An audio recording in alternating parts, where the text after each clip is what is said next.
우리는 지난 강의를 통해서 요한계시록 17장에 기록되어 있는 많은 물 위에 짐승을 타고 앉아있는 음녀, 그 음녀의 세력이 무엇인가를 다시 한번 말씀을 통하여 조명하면서 하나님께서 요한을 통해 우리들에게 이 마지막 때의 그 바벨론 세력이 누구인가를 다시 한번 재차 확인해 주시는 장면을 함께 보았습니다. 오늘은 여러분들과 함께 요한계시록 18장을 연구하게 될 텐데요. 이제 요한계시록 18장에는 우리가 지난 시간까지 살펴보았던 그 바벨론 음녀의 모습을 재확인시켜주면서 이제 온 세상에 연합하여 그 음녀를 따르게 될 때에 하나님께서 다시 한번 마지막으로 그 바벨론을 향하여 최후의 경고와 최후의 초청, 이 구원의 초청을 하는 모습을 오늘 우리는 보게 될 것입니다. 자, 그렇다면 오늘 요한계시록 18장을 통해 마지막 하나님께서 그 바벨론의 세상을 향하여 그곳에서 나오라, 그리고 구원으로 초청하시는 그 장면과 함께 어떻게 끝까지 그 초청을 거절한 자들이 멸망하게 될 것인가를 살펴보도록 하겠습니다. 요한계시록 18장 1절에는 다음과 같이 장면이 전환되는 모습을 보게 되는데요. 함께 보시죠. 이 일 후에 다른 천사가 하늘에서 내려오는 것을 보니 큰 권세를 가졌는데 그의 영광으로 땅이 환하여지더라. 이제 요한이 또 바라보니 하늘로부터 다른 천사가 내려오는 것을 보게 됩니다. 그런데 그 천사가 큰 권세를 가졌는데 그 영광으로 말미암아 땅이 환하여지면서 아마 이 온 세상을 환하게 비출 하나님의 마지막 초청의 메시지를 전달해주고 있는 장면을 보게 되는 것이죠. 우리는 이미 요한계시록 14장을 통해서 새 천사들의 기별, 이 새 천사들의 외침이 2300주회가 끝나는 1844년부터 시작하여 예수님 오시기 전까지, 다시 말해서 이 은혜의 기간의 마지막 때에 전해질 삼중 기별임을 우리는 공부했습니다. 그런데 오늘 요한계시록 18장에서는 다시 한번 그 새 천사 말고요, 다른 천사가 등장하여 이제 예수님이 오시기 직전에, 다시 말해서 요한계시록 17장에 바라보았던 이 바벨론을 마지막으로 멸망시키기 직전에 하나님께서는 한 번 더 그 바벨론 세상을 향하여 초청하는 모습을 보게 되는 것입니다. 우리는 이것이 마지막 시대에 임할 성령의 특별한 역사로 이루어질 최후의 복음 운동으로 생각해 보고 있습니다. 지금 여기에 기록되어 있는, 우리가 살펴보겠지만 요한계시록 18장에 그 또 다른 천사가 외치는 기별은 이미 요한계시록 14장에 둘째 천사가 외쳤던 기별과 같은 것입니다. 그런데 다시 한번 이 힘센 천사가 큰 소리로 외치면서 그 기별을 온 세상에 다시 한번 리마인드 시키면서 그 바벨론으로부터 나오라고 하는 최후의 초청을 하게 되는 모습을 우리는 보게 되는 것이죠. 우리는 이것이 바로 마지막 시대에 있을 늦은비 성령 운동으로 전개될 것으로 우리는 적용해 봅니다. 여러분, 늦은비란 무엇입니까? 여기 요엘서 2장 23절에 이렇게 기록하고 있지요. 시온의 자녀들아, 너희는 너희 하나님 여호와로 말미암아 기뻐하며 즐거워할지어다. 그가 너희를 위하여 비를 내리시되 이른비를 너희에게 적당하게 주시리니 이른비와 늦은비가 예전과 같을 것이라. 우리가 기독교의 역사를 볼 때 이른비의 역사는 언제 있었습니까? 그것은 바로 오순절 성령 운동이죠. 이른비는 유대의 농사철을 볼 때 씨를 뿌린 후 그 씨를 싹트게 하는 역할이 바로 이른비의 역할입니다. 그것은 바로 오순절 성령 운동으로서 그리스도의 복음이 처음에 온 세상에 전파되기 시작할 때에 그 복음의 씨앗을 싹 틔우게 하여 온 세상의 복음이 불꽃과 같이 증거되게 했던 바로 오순절 성령 운동을 우리들에게 상기시켜 주는 것이죠. 그렇다면 마지막 늦은비 성령 운동은 무엇인가? 늦은비란 추수를 앞두고 그 곡식이 열매를 맺도록 하는 역할이 바로 늦은비의 역할이었습니다. 그러므로 이제 요한계시록 18장에 그 힘센 천사가 온 세상을 환하게 하는 기별을 증거하는 것은 마지막으로 그 바벨론 세상을 향하여 그곳에 아직 남아있을 하나님의 백성들을 초청하여 이제 그 알곡들을 모으고 열매를 맺게 하는 마지막 성령 운동으로서 이 땅에 전개될 것을 우리는 요한계시록 18장의 장면을 통해서 생각해 보게 되는 것입니다. 그러면 이 힘센 천사가 마지막으로 그 바벨론을 향하여 외치는 기별은 무엇인가? 요한계시록 18장 2절로 3절이죠. 힘찬 음성으로 외쳐 이르되 무너졌도다 무너졌도다 큰 성 바벨론이여 귀신의 처소와 각종 더러운 영이 모이는 곳과 각종 더럽고 가증한 새들이 모이는 곳이 되었도다. 그 음행의 진노의 포도주로 말미암아 만국이 무너졌으며 또 땅의 왕들이 그와 더불어 음행하였으며 땅의 상인들도 그 사치의 세력으로 치부하였도다 하더라 라고 기록하고 있습니다. 방금 우리가 읽은 성경 구절을 볼 때 이 내용은 이미 요한계시록 14장의 내용과 같은 것임을 우리는 보게 됩니다. 그런데 다만 시대적으로 세상 역사의 맨 마지막에 주어지는, 다시 말해서 바벨론을 최후로 멸망시키기 바로 직전에 한 번 더 다시 한번 구체적으로 명백하게 온 세상이 화나여지게끔 이 기별이 전해지게 될 것을 오늘 요한계시록은 우리들에게 보여주고 있는 것이죠. 그래서 우리가 이것을 최후의 마지막 늦은비 성령운동의 역사로 적용하고 있는 것입니다. 그곳에서 나오라는 것입니다. 무너졌다는 것입니다. 그러면서 그것이 어떤 곳이 되었다고요? 더럽고 가증한 새들이 모이는 곳이 되었다라고 기록하고 있습니다. 각종 우상제도와 미신적 예배의식을 따르고 성령의 이름을 빙자한 기사와 이적과 거짓 강신술을 행하며 성서와 다신교의 사상이 혼합된 교리를 가르침으로 무엇을 먹어버려요? 참된 말씀의 씨앗을 먹어버린 새. 그래서 마태복음 13장 4절에서는 이 새의 모습을 다음과 같이 비유 속에서 나타내지요. 뿌릴새, 덜어는 길가에 떨어짐에 새들이 와서 먹어버렸고. 에베소서 2장 2절에서는 이렇게 말합니다. 그때 너희는 그 가운데서 행하여 이 세상 풍조를 따르고 공중의 권세 잡은 자를 따랐으니 곧 지금 불순종의 아들들 가운데서 역사하는 영이라. 공중의 권세 잡은 자, 바로 이 사단의 더러운 영, 하나님의 말씀의 진리의 씨앗이 떨어뜨리며 그것을 다 집어먹어버리는 이런 거짓 더러운 새들이 모이는 곳이 되었다라고 지금 요한계시록은 그 바벨론을 향하여 경고하고 있는 것이죠. 다시 말해서 마귀의 처소가 되어버렸다는 것입니다. 그런데 그 마귀의 처소가 되어버린 것 같은 이 마지막 바벨론 세상을 향하여 하나님은 다시 한번 이 천사를 통해 최후의 초청을 합니다. 18장 4절이죠. 내가 또 들으니 하늘로부터 다른 음성이 나서 이르되 내 백성아 거기서 나와 그의 죄에 참여하지 말고 그가 받을 재앙을 받지 말라. 최종 복음의 큰 음성이 바벨론으로 상징된 이 세상 마지막 연합된 세력을 향하여 선포될 때, 여기 보니까 그 가운데 아직 누가 있다는 것입니까? 내 백성이 있다는 것입니다. 이 바벨론의 무리 가운데 아직도 참된 진리가 무엇인가를 찾기 위해서 갈급하고 말씀에 갈급한 하나님의 백성들이 여전히 남아있는 것을 보게 되면서 하나님께서는 그 진리를 찾아 헤매는 내 백성아 그곳에서 나오라, 빨리 나오라, 그것이 무너질 것이라 라고 경고와 최후의 초청을 하게 되는 것이죠. 어찌 보면 이것은 바로 오늘 우리를 향한 초청입니다. 우리가 아직 여전히 하나님의 진리의 기별을, 하나님의 참된 진리의 보석을 깨닫지 못하고 있다면 그러면 우리는 이 초청을 들어야 하는 것입니다. 세상에 많은 우리 그리스도인 형제들이 그들이 예수님을 믿노라 하고는 있지만 여전히 진리의 기별을 깨닫지 못하고 거짓된 교리와 이교의 관습 속에 젖어 있다면 하나님의 지금 이 음성을 들어야 하는 것입니다. 그들이 만약 참된 진리가 무엇인가를 갈급하는 심령만 있다면 곧 머지않아 이 최후의 초청이 퍼지게 될 때 그 바벨론 가운데 있는 마지막 하나님의 말씀을 찾고자 하는 참된 백성들이 그 음성을 듣고 나오게 될 것입니다. 하나님의 엄숙한 부르심에 응하여 바벨론에서 나와 재앙을 피하고 구원에 이르기를 애타게 호소하시는 성령님의 음성임을 바로 귀 있는 자들은 듣게 될 것입니다. 오늘 이 말씀을 함께 나누고 있는 저와 여러분 모두가 이 여호와 하나님의 최후의 초청을 듣게 되길 간절히 바랍니다. 그래서 진리의 반석 위에 나와서 하나님의 구원받는 백성이 된다면 얼마나 감사한 일이 되겠습니까?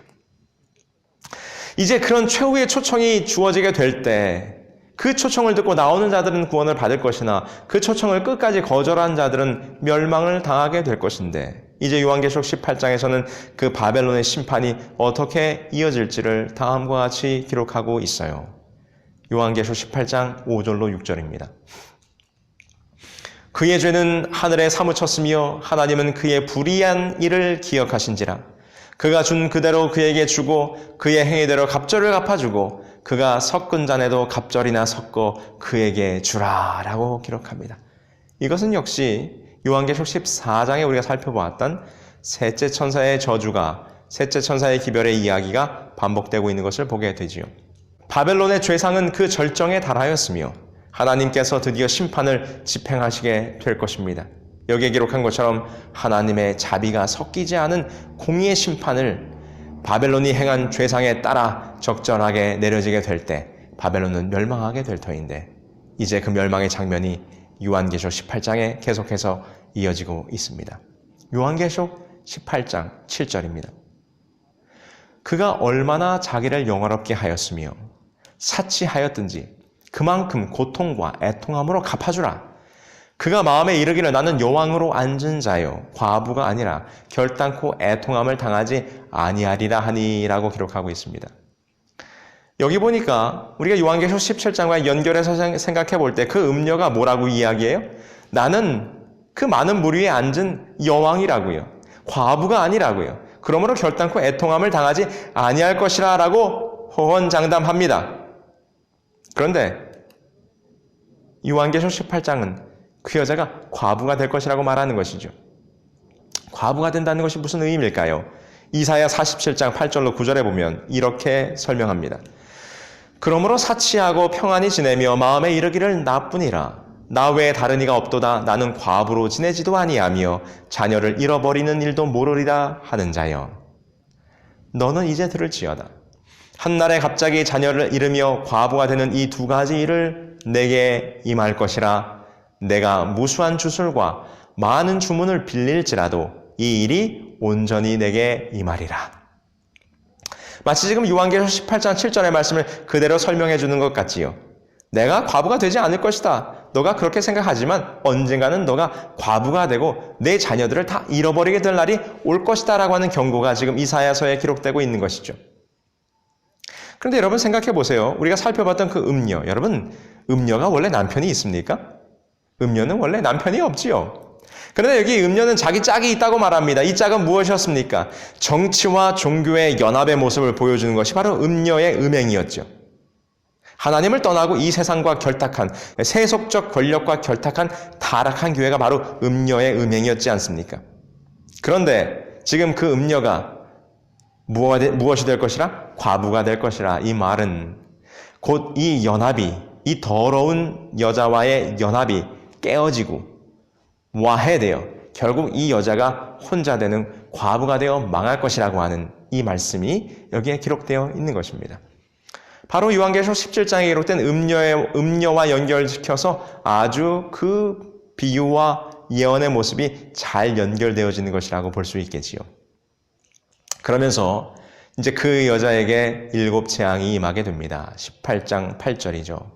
그러므로 하루 동안에 그 재앙들이 이르리니 곧 사망과 애통과 흉년이라.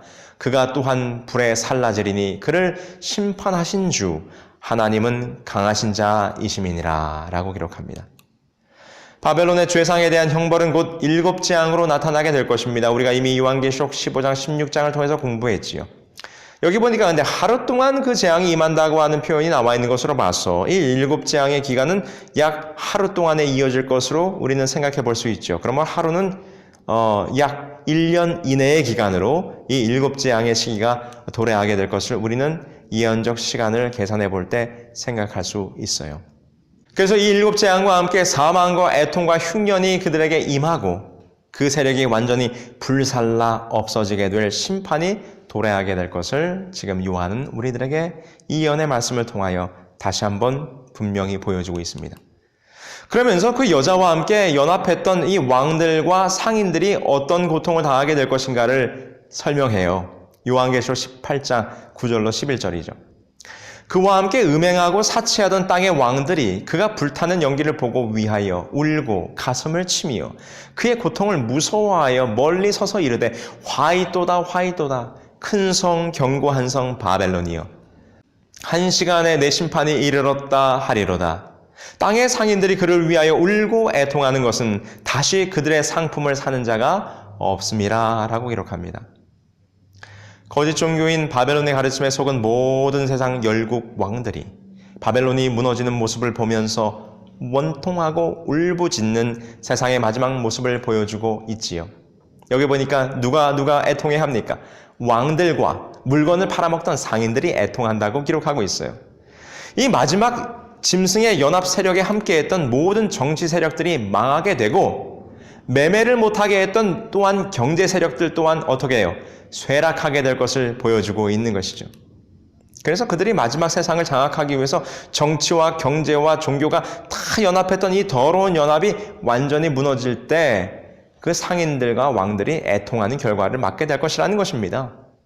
18장 12절로 13절에 그 상품은 금과 은과 보석과 진주와 세마포와 자주 옷감과 비단과 붉은 옷감이요 각종 향목과 각종 상아 그릇이요 값진 나무와 구리와 철과 대리석으로 만든 각종 그릇이요 계피와 향료와 향과 향유와 유향과 포도주와 감람유와 고운 밀가루와 밀이요 소와 양과 말과 수레와 종들과 사람의 영혼들이라. 그들이 취급하던 이 세상의 모든 매매의 물건들이 완전히 다 멸망하게 될 것을 보여주고 있는 것입니다. 자, 그러면서 이제 바벨론이 멸망한 장면을 이렇게 또 기록하지요. 연이어서 18장 14절로 15절입니다. 바벨론아, 내 영혼이 탐하던 과일이 내게서 떠났으며 맛있는 것들과 빛난 것들이 다 없어졌으니 사람들이 결코 이것들을 다시 보지 못하리로다. 바벨론으로 말미암아 치부한 이 상품의 상인들이 그의 고통을 무서워하여 멀리 서서 울고 애통하여 이르되 화이또다 화이또다 큰 성이여 세마포옷과 자주옷과 붉은 옷을 입고 금과 보석과 진주로 꾸민 것인데 라고 하는 말씀이 기록되어 있어요. 성경의 진리를 왜곡시켜 이교 종교와 철학을 뒤섞어 만든 교리를 가르치며 성소제도에서 제사장이 입는 세마포 옷을 입고 세상 나라의 왕들이 입는 자주색 옷을 입고 피 혹은 죄를 상징하는 붉은 옷을 입고 각종 장식품으로 장식한 종교 지도자들 이 타락한 교회의 모습을 우리는 이곳에서 쉽게 생각해 볼 수 있어요. 중세기 동안 이런 옷을 입고 수많은 사람들을 이단으로 정죄하여 피 흘린 종교 지도자들이 이제 다시 세상 종말에 세속적 권력을 힘입어 이와 같은 무서운 일을 또 반복하게 될 것입니다. 사람들은 그들의 진상을 미처 알아보지도 않고 그들의 종교에 예속되어 그들을 따르며 그들의 생명을 그 타락한 종교에 맡기게 되는 현실을 우리는 보게 되는 것이죠. 그러나 그것이 곧 망하게 될 것이라는 것입니다. 18장 17절로 19절에 보면 이렇게 기록하죠. 그러한 부가 1시간 안에 망하였도다. 모든 선장과 각처를 다니는 성객들과 선원들과 바다에서 일하는 자들이 멀리 서서 그가 불타는 연기를 보고 외쳐 이르되 이 큰 성과 같은 성이 어디 있느냐 하며 티끌을 자기 머리에 뿌리고 울며 애통하여 외쳐 이르되 화이또다 화이또다 이 큰 성이여 바다에서 배부리는 모든 자들이 너의 보배로운 상품으로 치부하였더니 1시간 안에 망하였도다. 그들이 세상 권력과 세상의 경제권을 쥐고 이 세상에서 온갖 부와 더러운 재물을 착취하여 이 세상을 장악했었지만 그 모든 세상의 권력과 세상의 부와 그 모든 세상의 것들이 완전히 멸망하게 될 것을 보여줘요. 그런데 지금 여기 요한계시록 18장에 기록되어 있는 이 상인들의 멸망의 모습은 구약에 있는 말씀을 그대로 인용한 것입니다. 구약에 이 두로의 멸망의 모습을 다음과 같이 기록하고 있는데 에스겔서 26장 17절입니다. 그들이 너를 위하여 슬픈 노래를 불러 이르기를 항해자가 살았던 유명한 성읍이여 너와 너의 주민이 바다 가운데 있어 견고하였도다. 해변의 모든 주민을 두렵게 하였더니 어찌 그리 멸망하였는고 라고 말하면서 지금 두로라고 하는 성이 멸망하는 모습을 이야기하고 있는데 여러분들이 잘 아시는 것처럼 다윗이 궁전을 지을 때 그 재료를 공급했던 사람이 두로왕 히람이죠. 페니키아인들이 신성시하는 도시였습니다. 이 두로는 바로 팔레스틴과 그 맞은편 섬으로 되어 있었는데 그래서 멀리 바다에서 이 두로성을 바라보면 마치 이 성이 바닷물 위에 떠 있는 것처럼 보였다고 합니다. 특별히 이 바다와 인접했던 항구 도시였던 두로는 해상 무역이 크게 발달했던 도성이죠. 그런데 에스겔 27장에 보면 이 두로가 유다의 멸망을 보면서 기뻐했습니다. 하나님의 나라가 멸망하는 것을 보면서 비웃었단 말이죠. 그래서 이 두로는 멸망하게 되는데 그 이유가 무엇인가 하면 두로가 바로 교만했기 때문입니다. 그래서 에스겔 28장 2절에 보면 이 두로의 교만에 대해서 이렇게 말해줘.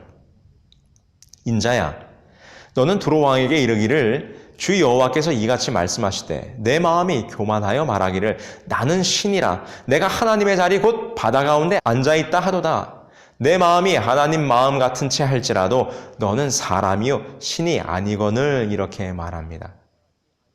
여러분, 이 두로의 멸망과 교만에 대해서 설명하는 이 장면을 볼 때 무슨 장면과 같습니까? 그렇습니다. 적그리스도의 모습.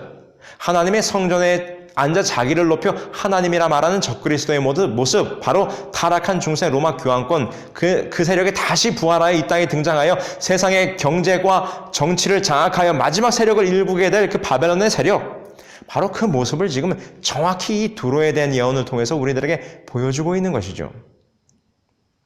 여기 보니까 이와 같이 구약의 두로, 곧 상업과 무역이 발달했으며 무엇의 대명사입니까? 교만의 대명사, 곧 사단의 대명사로 사용된 두로의 멸망처럼 이제 요한계시록 18장에서는 구약시대의 두로가 그렇게 멸망했던 것처럼 마지막 시대에 정치와 종교와 그리고 경제의 힘을 규합하여 크게 권세를 누리던 그 교만의 대명사 누구요? 바벨론. 그 바벨론이, 영적 바벨론이 멸망할 것을 다시 예언하고 있는 모습을 오늘 우리는 발견하게 되는 것입니다. 그래서 우리는 구약의 두로의 멸망을 통해서 이 바벨론이 어떻게 멸망할지에 대한 교훈을 얻을 수 있는 것이죠. 자, 그러면서 이 요한계시록 18장에서는 이 바벨론이 최후의 멸망하는 장면을 다음과 같이 묘사합니다. 계시록 18장 20절로 24절입니다.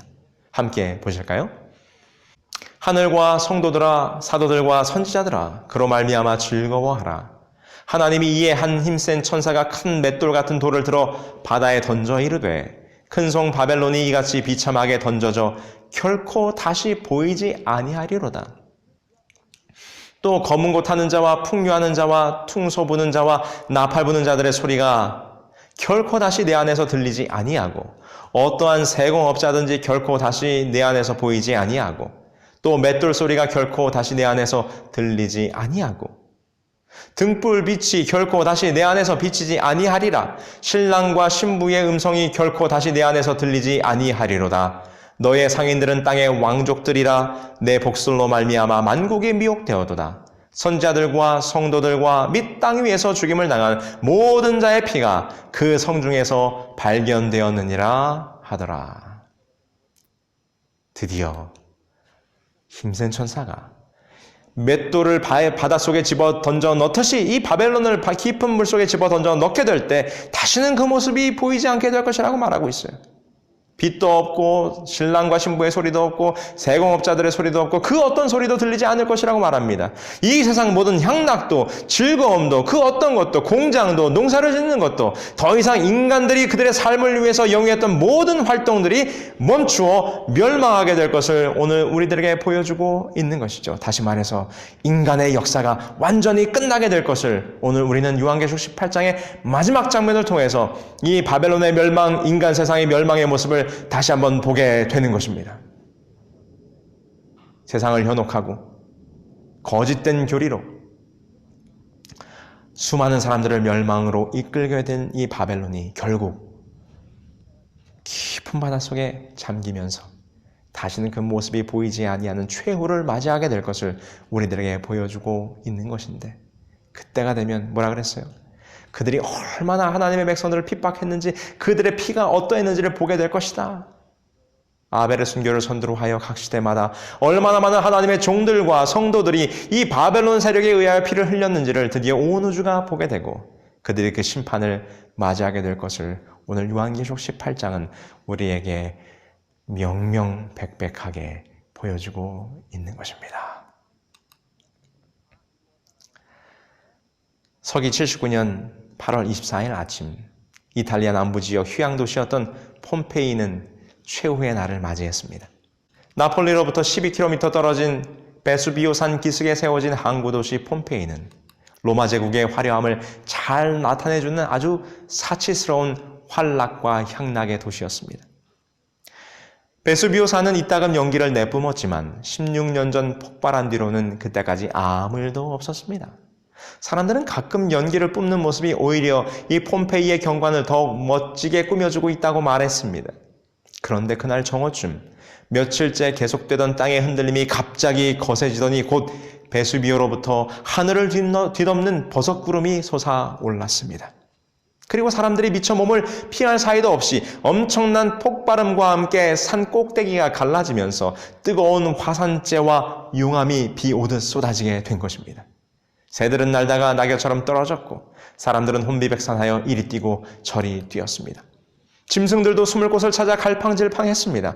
화산은 쉴 새 없이 터졌고 검은 연기와 불꽃이 하늘을 완전히 가리우게 되었습니다. 4시간쯤 지나자 인구 2만 명 가운데 순식간에 2,000명의 사람들이 목숨을 잃게 되었습니다.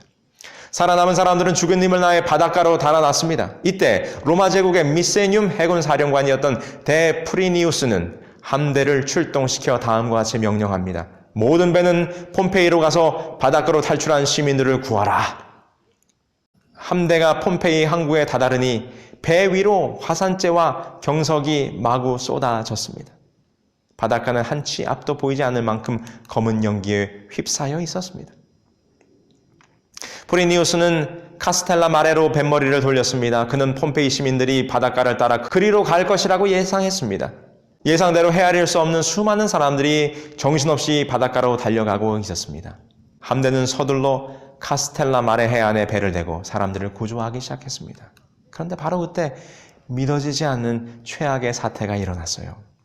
바람이 돌연 낮게 깔리며 바닷가로 들이닥쳤습니다. 숨을 못 쉬도록 뜨거운 불기운과 독한 가스가 순식간에 함대를 덮치게 된 것입니다. 구조작업을 지휘하던 데프리니우스와 로마 병사들 그리고 막 구조대 한숨을 돌리던 폼페이 시민들은 그만 그 배 안에서 독가스에 질식돼 모두 죽고 말았습니다.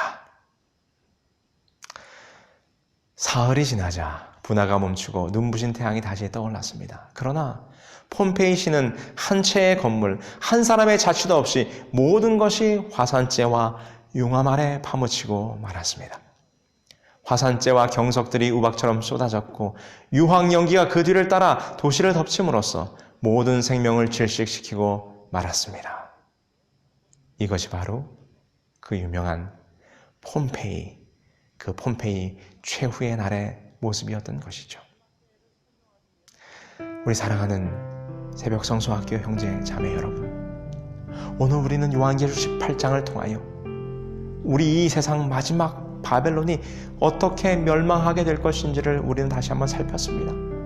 그들이 부를 축적하고 재물을 쌓고 이 세상에서 거짓 영과 연합하여 온 세상이 흥청망청 살아갈 것이지만 결국에는 그들이 하나님의 심판을 거절할 때, 하나님의 최후의 초청을 거절할 때 천사가 맷돌을 바닷속에 던져넣듯이 이 바벨론을 던져넣게 될 때 다시는 그 모습이 영원히 사라져 보이지 않게 될 것이라고 오늘 요한계시록은 우리들에게 분명히 이야기해주고 있는 것입니다. 여러분, 곧 그때가 다가오고 있는 것입니다. 여러분, 어떻게 살고 계십니까? 이 세상이 천년 만년 갈 것처럼, 이 세상에서 흥청망청 예수님 없는 것처럼, 하나님 없는 것처럼 오늘 우리가 살아가고 있지 않습니까? 그렇다면 오늘 이 요한계시록 18장의 그 힘센 천사의 마지막 초청 무너졌더라. 거기서 나오라고 하는, 바벨론에서 나오라고 하는 초청을 여러분 들으시게 되길 바랍니다. 폼페이에 있었던 그 사람들도 순식간에 몰아닥친 그 화산의 무서운 재화를 예상하지는 못했을 것입니다.